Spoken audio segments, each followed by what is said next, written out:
Hello বন্ধুরা, স্বাগত তোমাদের সবাইকে আমার চ্যানেল শ্যাডো স্কেচ অ্যানিমেতে। আজ আমি হাজির হলাম সম্পূর্ণ একটা কাল্পনিক ফ্যান্টাসি গল্প নিয়ে, যার নাম ম্যাজিক্যাল ওয়ার্ল্ড।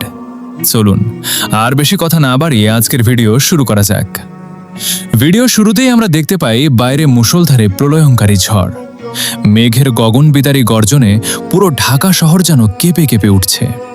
শহরের সবচেয়ে বিলাসবহুল এলাকার একটি বহুতল ম্যানশনের বিশাল প্যানোরামিক কাঁচের জানালার সামনে স্তব্ধ হয়ে দাঁড়িয়ে আছেন বাংলাদেশের অন্যতম শীর্ষ ধনী আরেফিন চৌধুরী। পরনে তার নিখুঁত কালো ইতালিয়ান স্যুট। জানালার কাঁচে বৃষ্টির ফোঁটাগুলো সজোরে আছড়ে পড়ছে। বিদ্যুতের তীব্র নীলচে ঝলকানিতে কয়েক মুহূর্তের জন্য আলোকিত হয়ে উঠল তার তীক্ষ্ণ চিন্তাক্লিষ্ট মুখাবয়ব। তার ডান হাতে ধরা একটি দামি ক্রিস্টালের গ্লাস, তবে তাতে কোনো পানিও নেই। তিনি গ্লাসটি এত শক্ত করে চেপে ধরে আছেন যে হাতের শিরাগুলো স্পষ্ট হয়ে উঠেছে। একরাশ হতাশা নিয়ে তিনি একটা দীর্ঘশ্বাস ছাড়লেন, যা কাঁচের জানালার গায়ে হালকা ধোঁয়াশার সৃষ্টি করল। টাকা, ক্ষমতা, প্রতিপত্তি সবকিছু তার পায়ের নিচে, কিন্তু এই বিশাল প্রাসাদের পিনপতন নিস্তব্ধতা যেন তাকে ভেতর থেকে গলা টেপে ধরছে। হঠাৎ পেছনের ভারী মেহগনি কাঠের দরজা খোলার মৃদু ক্লিক শব্দ হলো। আরেফিন পেছনে না ঘুরেই বুঝতে পারলেন সুমাইয়া এসেছে। সুমাইয়ার পরনে একটি গাঢ় মেরুন রঙের সিল্কের শাড়ি। তার হাঁটার ভঙ্গিতে অপরিসীম আভিজাত্য, কিন্তু চেহারায় এক অদ্ভুত উদ্বেগ। তার দুই হাতে সযত্নে ধরা একটি পুরনো ধুলোমাখা কালো কাঠের বাক্স। বাক্সটার গায়ে অদ্ভুত সব প্রাচীন রুনি বা জাদুকরী চিহ্ন খোদাই করা। ধীর নিঃশব্দ পায়ে এগিয়ে এসে আরেফিনের ঠিক পেছনে দাঁড়ালেন সুমাইয়া। ডান হাতটা আলতো করে আরেফিনের কাঁধে রাখলেন, একটা স্নিগ্ধ সান্ত্বনাদায়ক স্পর্শ। আবারও কি সেই একই শূন্যতা গ্রাস করছে তোমাকে? সুমাইয়ার কণ্ঠস্বর ছিল ফিসফিসানির মতো নরম, কিন্তু তার ভেতর লুকিয়ে থাকা কষ্টটা স্পষ্ট। আরেফিন ধীরে ধীরে পেছনের দিকে ঘুরলেন। চোখের নিচে হালকা কালি, দৃষ্টিতে রাজ্যের ক্লান্তি। গ্লাসটা পাশের টেবিলে নামিয়ে রেখে তিনি সুমাইয়ার চোখের দিকে তাকালেন। কি করব এত সম্পদ দিয়ে সুমাইয়া?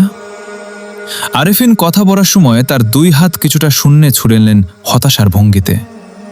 যার জন্য নিজেদের জগৎ ছেড়ে, নিজেদের আসল পরিচয় লুকিয়ে, ওই 10 জন সুপ্রিম বিং আর সবরিনদের চোখে ধুলো দিয়ে এই পৃথিবীতে পালিয়ে এলাম, সে কোথায়? আমাদের সেই সন্তান কবে আসবে? বলতে বলতে আরেফিন ধপ করে সোফায় বসে পড়লেন, দু হাত দিয়ে মুখ ঢেকে নিলেন। সুমাইয়া কোনো উত্তর না দিয়ে বাক্সটা নিয়ে ড্রয়িং রুমের মাঝখানে রাখা বিশাল কাঁচের টেবিলটার উপর রাখলেন। হতাশ হয়ে না আরেফিন, এদিকে তাকাও। সুমাইয়া বাক্সটার ডালায় দুই হাত রাখলেন। ডালাটা খোলার সাথে সাথে ক্যাচ করে একটা প্রাচীন শব্দ হলো, এবং সাথে সাথে পুরো ঘর জুড়ে এক অদ্ভুত বুনো ঘ্রাণ ছড়িয়ে পড়ল।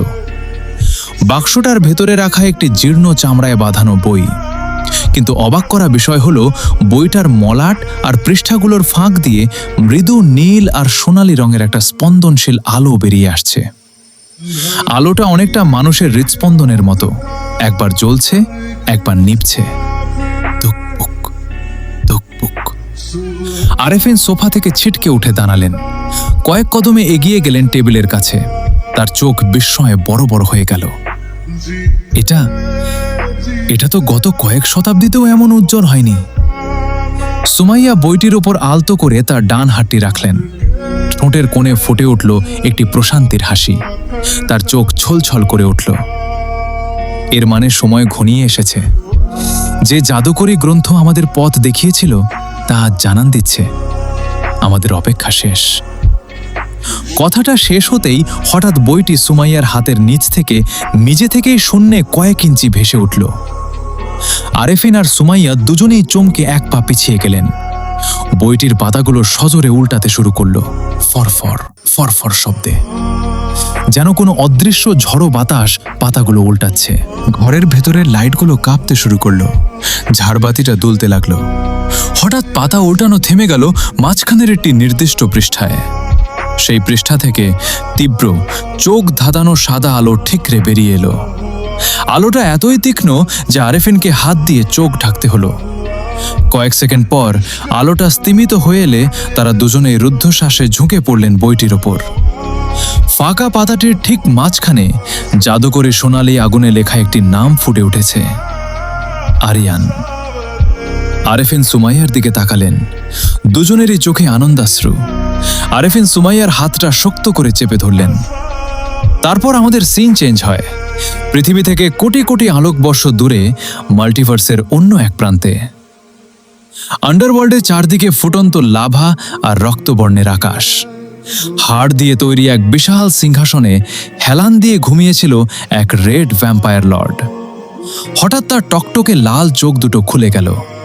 সে তার ধারালো নখ দিয়ে সিংহাসনের হাতলটা এত জোরে চেপে ধরল যে হাড়ের হাতলটা মড়মড় করে গুঁড়ো হয়ে গেল। তার মুখ থেকে হিস হিস করে শব্দ বের হলো, এত বিশাল এনার্জি, একটি নতুন শক্তির জন্ম হচ্ছে। এরপর আমাদের সিন আবারও চেঞ্জ হয়ে চলে যায় হেভেনে। মেঘের ওপর ভাসমান এক পবিত্র শ্বেত পাথরের বিশাল মন্দির। সেখানে ধ্যানমগ্ন 10 জন সুপ্রিম বিংয়ের একজন, যার সারা শরীর থেকে পবিত্র সাদা আলো বের হচ্ছে, হঠাৎ তার ধ্যান ভাঙল। তার চেহারায় কোনো আবেগ নেই, কিন্তু কপালে একটি সূক্ষ্ম চিন্তার ভাঁজ পড়ল। তিনি শূন্যে তাকিয়ে গম্ভীর স্বরে বিড়বিড় করে বললেন, ডাইমেনশনের ব্যালেন্স নষ্ট হতে চলেছে। মাল্টিভার্সের নতুন সুপ্রিম লিডার সে আসছে। তারপর আমাদের সিম আবারও চেঞ্জ হয়। এখন আমরা পৃথিবীতে দেখতে পাই কয়েক বছর পর সময় গড়িয়েছে। আরেফিন চৌধুরী আর সুমাইয়ার সেই দীর্ঘ অপেক্ষার প্রহর শেষ হয়েছে। আজ তাদের ম্যানশনে উৎসবের আমেজ। ম্যানশনের সুবিশাল মাস্টার বেডরুমে সদ্যজাত সন্তানকে বুকে জড়িয়ে শুয়ে আছেন সুমাইয়া। তার মুখে প্রশান্তির হাসি। আরেফিন চৌধুরী বিছানার পাশে বসে এক দৃষ্টে তাকিয়ে আছেন তার ছেলের দিকে। ছেলেটির চোখ দুটো গাহর কালো, কিন্তু খুব কাছ থেকে দেখলে মনে হয় সেখানে যেন এক অসীম গ্যালাক্সি লুকিয়ে আছে। ওর নাম আরিয়ান, যেমনটা জাদুকরি বইয়ে লেখা ছিল।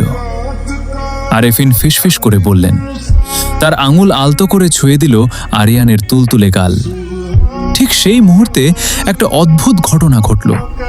বাইরে কোনো বাতাস ছিল না, কিন্তু ঘরের ভেতরের সমস্ত মোমবাতির শিখা হঠাৎ করে নীল রঙের হয়ে গেল কয়েক সেকেন্ডের জন্য। আরেফিন আর সুমাইয়া দুজনেই একে অপরের দিকে তাকালেন। তারা জানেন তাদের সন্তান পৃথিবীর আর 10টা সাধারণ বাচ্চার মতো নয়। তারপর আমাদের সিন চেঞ্জ হয়। 15 বছর পার হয়ে গেছে। ঢাকা শহরের কোলাহলপূর্ণ এক সকাল। আরিয়ান এখন এক প্রাণোচ্ছল কিশোর। আরেফিন চৌধুরী শত চেষ্টা করেও তাকে শুধু ম্যানশনের 4 দেয়ালে আটকে রাখতে পারেননি। আরিয়ান সাধারণ স্কুলে পড়ে, সাধারণ বন্ধুদের সাথে ঘোরে। তার সেরা 2 বন্ধু ফাহিম আর রাফসান। ফাহিম একটু ভীতু স্বভাবের, আর রাফসান ভীষণ চঞ্চল, সব সময় নতুন অ্যাডভেঞ্চারের খোঁজে থাকে। স্কুল ছুটির পর 3 বন্ধু হেঁটে বাড়ি ফিরছিল। ঢাকার একটি পুরনো, কিছুটা নির্জন গলি দিয়ে তাদের শর্টকাট রাস্তা। আরে ভাই, আজ ওই নতুন গেমটা ট্রাই করতেই হবে, রাফসান হাত পা নেড়ে উত্তেজনার সাথে বলছিল। ফাহিম একটু ভয়ে ভয়ে চারপাশে তাকালো। এই গলিটা আমার ভালো লাগে না আরিয়ান, চল না মেইন রাস্তা দিয়ে যাই। আরিয়ান হাসল। তোর সবসময় এত ভয় কেন রে? কিছু হবে না।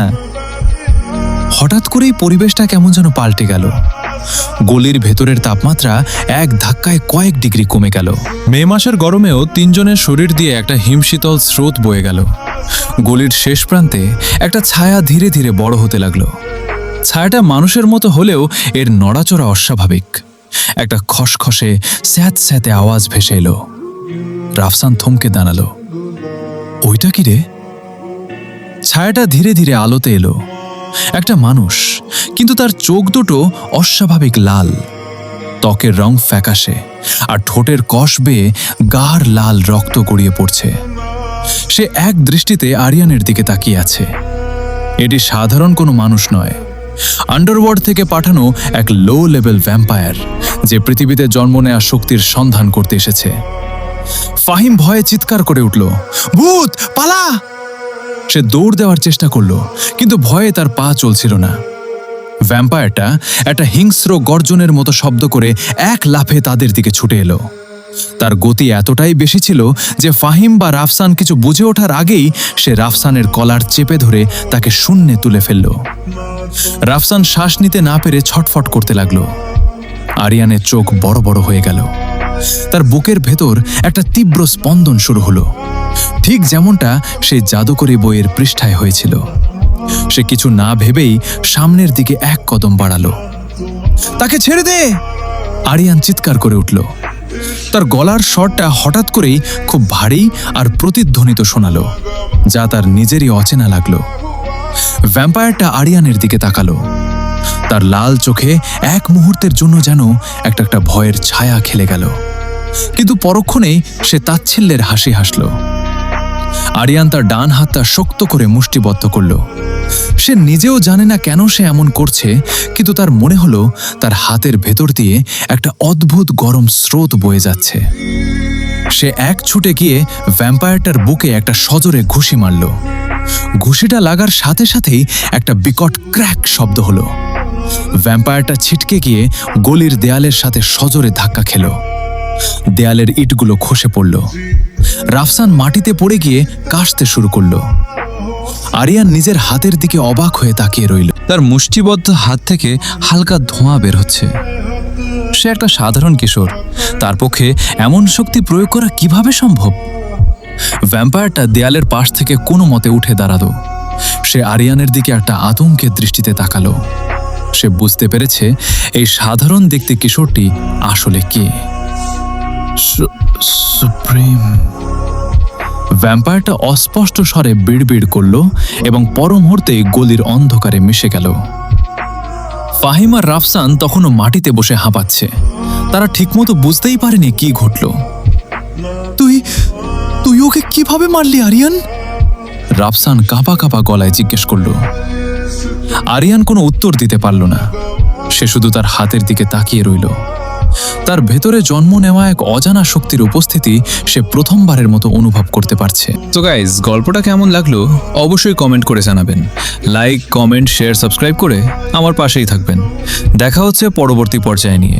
ততক্ষণের জন্য ভালো থাকবেন, সুস্থ থাকবেন। খোদা হাফেজ।